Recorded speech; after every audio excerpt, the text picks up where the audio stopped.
নমস্কাৰ মোৰ নতুন এটা ভিডিঅ'লৈ আপোনালোকক স্বাগতম জনাইছো আৰু আজি দিনটো কিমান গৰম নহয়নে কিমান যে ৰ'দ দিছে আৰু ৰ'দ দিলেও বৰষুণ লাগে আৰু বৰষুণ দিলেও ৰ'দ লাগে কিনেকুৱা নহয়নে বাৰু আমিবিলাক আৰু আজি একদম গৰমত থাকিব পৰা নাই আৰু ৰাতিপুৱা মাছো লৈ ললো আৰু এতিয়া মই মাছৰ ইমান গৰম যিহেতু হেতু কাৰণে মই ভাবিলো আজি বইলকে বনাও আৰু মই বইল বনাইছো যিহেতু আপোনালোকক বোলে এবাৰ দেখুৱাই দিও আপোনালোকোটো খাইছেই চাগে তথাপিও আৰু মই বনাইছো যিহেতু আপোনালোককো শেয়াৰ কৰিছো আপোনালোকৰ লগত আৰু চাওকচোন কেনেকৈ মই ইয়া বইলখন বনালো মাছৰ ইয়াৰ বাবে মই লৈছো খৰিচা এইখিনি মই আচাৰ বনাবৰ বাবে শুকুৱাই লৈছিলো তাৰ পৰা অকমান লৈছো আৰু লগত লৈছো নৰসিংহ পাত কেইটামান আৰু এইফালে এইখিনি জালুক আৰু লং কেইটামান মই পিচি লৈছো এইখিনি ঘৰৰে জালুক হয় সেইকাৰণে পুৰা জ্বলা আছে দেই আৰু ইয়াতে লৈছো মই এটা পিয়াজ আৰু অলপমান নহৰু লৈছো মোৰ ওচৰত আদা নাছিলে সেইবাবে আদা দিয়া নহল কিন্তু আদা দিলেও খাই বেছি ভাল লাগে আদাটো দিলে ভাল হয় আৰু তা আদা নাই কাৰণে দিয়া নহল আৰু ইফালে লৈছো দুপিস মাছ আৰু এই গুটেইখিনি ইনগ্ৰেডিয়েন্ট মই এতিয়া মাছ কি পিছৰ ধুনিয়াকৈ মেৰিনেট কৰি থৈ দিম 1 ঘণ্টাৰ কাৰণে মই এখিনি ফ্ৰিজত ভৰাই থম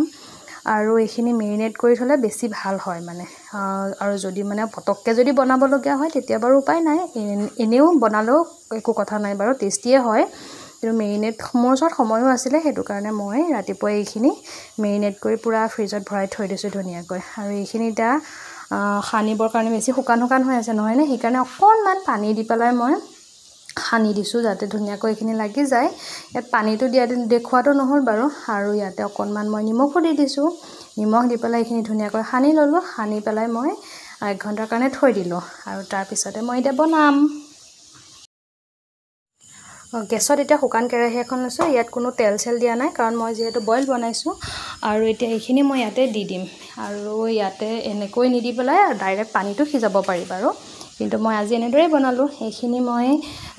একদম দিছো যদিও মই পুৰা সিমতে সিজাইছো বেছিকে দি দিলে ফ্লেমটো ধৰিও যাব পাৰে এইখিনি একদম লাহে লাহে লৰাই দিছো যাতে কেঁচা গন্ধটো নাহে আৰু এনেদৰে মই অলপ সময় পেলাই এনেকে ভাজি লৈছো আৰু ইয়াতে মই দি দিছো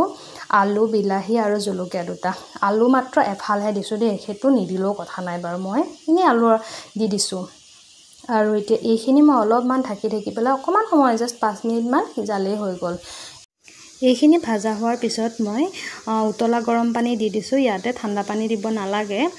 পুৰা উতলি থকা গৰম পানীহে দিব লাগে আৰু হেতু কাৰণে মই এক্সট্ৰাকৈ পানীখিনি উতলাই লৈছিলো আৰু ইয়াতে ঢালি দিলো আৰু এইখিনি মই ঢালি দিয়াৰ পিছতে পুৰা হাই ফ্লেমত 10 মিনিট মান সিজিবলৈ দিম হাই ফ্লেমতে সিজিব লাগে ফাৰ্ষ্টতে হাই ফ্লেমত সিজিব লাগে মানে তাৰপিছতে এইখিনি মই হাই ফ্লেমত সিজাই লম ঢাকি আৰু মই ইয়াতে অলপমান নেমু ৰস দি দিছো হেতু নিজৰ কথা দিয়া নিদিয়া আৰু আজি বিশেষকৈ বহুত বেছি গৰম নহয় না আৰু হেতু কাৰণে নেমু অকণ দি দিছো টেঙাখন খাই ভালো লাগে ন মাছৰ টেঙা বুলিলে আৰু এতিয়া এইখিনি মই ঢাকি পেলাই পুৰা উতলিব দিম 10 মিনিট মান হাই ফ্লেমত সিজোৱাৰ পিছত মই ফ্লেমটো লো কৰি দিছিলো আৰু লো ফ্লেমতে অলপ সময় সিজালো আৰু লো ফ্লেমতে মই পানীখিনি নাইকিয়া হ'বৰ কাৰণে দি দিছো আৰু এতিয়া এয়া গুটেইখিনি হৈ গল পানীখিনিও শুকাই নাইকিয়া হ'ল পানীখিনি থৈও দিব পাৰে বাৰু কিন্তু পানীখিনি মই থৈ দিয়া নাই যিহেতু আমি দুজন মানুহৰ কাৰণেহে বনাইছো আৰু এতিয়া এয়া মোৰ বইল আঞ্জা ৰেডি হৈ গল চাকচোন দেখিবলৈ ধুনিয়া লাগিছে কালাৰটো মানে বিলাহীটো দিয়াৰ কাৰণে অকনমান কালাৰটো আহিছে আৰু বিলাহীটো নিদিলে একদম কালাৰটো নাহে আৰু এয়া আপোনালোকে অলপ মছলা চলাও দি দিব পাৰে বাৰু জিৰা তেনেকে দি দিব পাৰে মই ইয়াত কোনো ধৰণৰ মছলা ব্যৱহাৰ কৰা নাই আৰু এয়া চাকচোন কি ধুনিয়া লাগিছে আৰু খাবলৈ যে কেনেকুৱা টেষ্টি লাগিছিলে নহয় মইতো আজি ভাত কেইটামান বেছিকৈ খাই দিলো ইমানে টেষ্টি লাগিছে আৰু মই বইল তৰকাৰী খাই ভালে পাওঁ আৰু আপোনালোকে যদি কোনোবাই খোৱা নাই তেনেহলে আপোনালোকো বনাব দেই আৰু মোক কমেন্ট কৰি জনাব কেনেকুৱা লাগিল আৰু মোৰ ভিডিওটো সম্পূৰ্ণ শেষলৈকে চোৱাৰ কাৰণে ধন্যবাদ থাকিল আৰু মোৰ ভিডিওটো চাই কেনেকুৱা পালে কমেন্ট কৰি জনাব লাইক কৰিব শেয়াৰ কৰিব আৰু যি সকলে নতুনকৈ চাইছে তেওঁলোকে সাবস্ক্ৰাইব কৰি দিব থ্যাংক ইউ